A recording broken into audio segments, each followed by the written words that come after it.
kapatid mo? Di ko po alam. Ikaw. Kahit kailan, pabaya ka talaga. Sino po ang pabaya sa atin? Di ba ikaw? Iniwan mo lang. Kailan, pabaya ka talaga. Sino po ang pabaya sa atin? Di ba ikaw? Iniwan mo lang kami dito kahit may sakit ako. Wala kang mudo. Nagtatrabaho ako para sa inyo. Bakit? Inutusan ka ba namin? Pagbalik ko dito, hindi pa nahanap ang kapatid mo. Ikaw ang malalagot.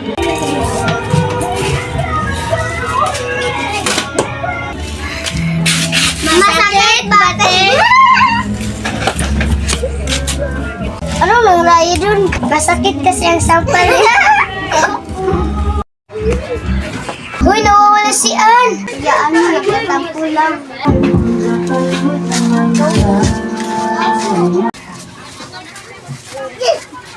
Paano ko ba siya mahanap? Magatuloy yung sampal. Aha, alam ko na. Magpapahula na lang siguro ako. Dito na siguro siya nakatira. Opo. Opo.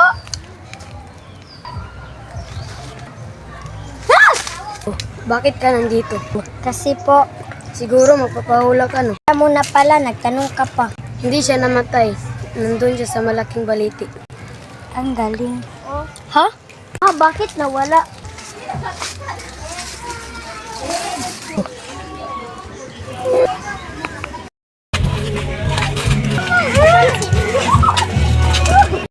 Wala kang karapatan para tumira sa amin.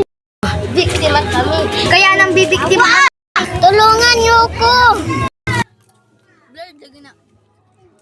Panaginip ko. Pero wala si Kate.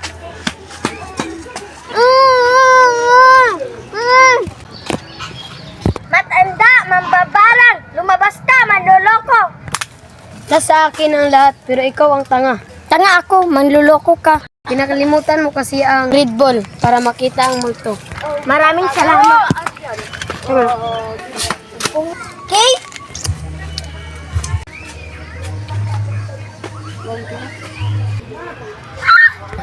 Tumakbo ka na, Kate! Pero Ann, ayaw mo tumakbo, palit na lang tayo. Ikaw na lang. Tama na.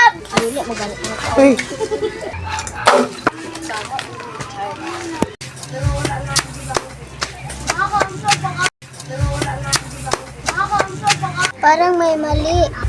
Baliktad na. Pwede magtanong? Ano ba yon? Saan po ba ang bahay na 300 ang address? Anong kailangan mo doon? Doon kasi kami nakatira. Saan kayo nakatira? Opo. Mabuti wala si Natasha at Natisha. Hindi po namin siya kilala. Binabalaan ko kayo. Lumayas na kayo. May multo sa bahay na yun. Dami mong sinabi, saan nga yun? Doon! Sige, salamat. Ito nga yun. Halina kayo, lumayas na tayo.